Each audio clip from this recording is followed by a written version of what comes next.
கிறிஸ்துவில் பிரியமானவர்களே, ஆண்டவராகிய இயேசு கிறிஸ்துவின் நாமத்தில் உங்களை வாழ்த்துகிறேன். யோசுவா 6:18, நீங்கள் சாபத்திடாததற்கு மாத்திரம் எச்சரிக்கையாயிருங்கள். கர்த்தர் யோசுவாவை ஆசீர்வதித்தார். ஒவ்வொரு யுத்தத்திலும் கர்த்தர் அவனுக்கு வெற்றியை கொடுத்தார். எரிகோ விரோதமாக யுத்தம் செய்த போது அந்த பட்டணத்தின் மேல் கர்த்தரே இஸ்ரவேல் ஜனங்களுக்கு வெற்றியை கொடுத்தார். யோசுவாவும் அவனோடு இருந்த ஜனங்களும் எரிகோவில் உள்ள சாபத்தீடானதில் ஒன்றையும் தொடக்கூடாது என்று கட்டளை கொடுத்து, அப்படி செய்தால் அது அவர்களுக்கு சாபமாய் மாறிவிடும் என்றும் எச்சரித்தார்.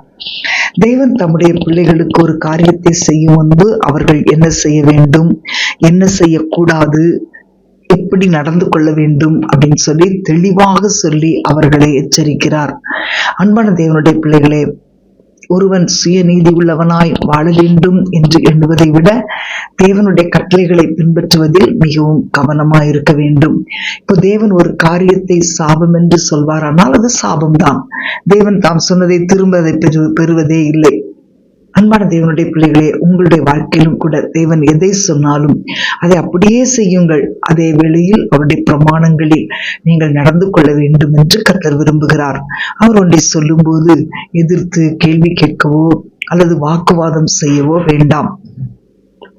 கர்த்தர் எரிகோ பட்டணத்தை இஸ்ரவேலரின் கைகளில் ஒப்பு கொடுக்கும் போது இந்த ஆகான் என்பவன் கொள்ளையிலே நேர்த்தியான ஒரு பாபிலோனிய சால்வை, 200 வெள்ளிச்சேக்கல், 50 சேக்கல் நிறையான பொன் பாலம் இதெல்லாம் எடுத்துக்கொண்டான். இவன் செய்தது யோசுவா உட்பட யாருக்குமே தெரியாது. ஆனால் தேவன் எல்லாவற்றையும் பார்த்து கொண்டிருந்தார். கடைசியில் ஆகான் கண்டுபிடிக்கப்பட்டான். அவனும் அவனுடைய குடும்பத்தாரும் கல்லறிந்து கொல்லப்பட்டார்கள். அவனுக்குரியவைகள் எல்லாமே சுட்டரிக்கப்பட்டது. இப்படி தீமை வேறறுக்கப்பட்டது. இஸ்ரவேலருடைய பாளையம் சுத்திகரிக்கப்பட்டது. அன்பான தேவனுடைய பிள்ளைகளே, தேவனுடைய பார்வைக்கு பிரியமில்லாதவைகளை உங்கள் வாழ்க்கையை விட்டு அப்புறப்படுத்துங்கள். அப்பொழுது கர்த்தர் உங்களை மேன்மேலும் ஆசீர்வதிப்பார். நீங்கள் ஜெயத்தோடு முன்னேறி செல்வீர்கள். நாம் ஜெபிப்போம். அன்பின் ஆண்டவரே, உம்மை துதிக்கிறோம் அப்பா.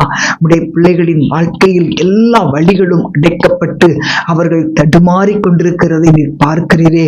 கண்களில் இரக்கம் கிடைக்கட்டும் அப்பா.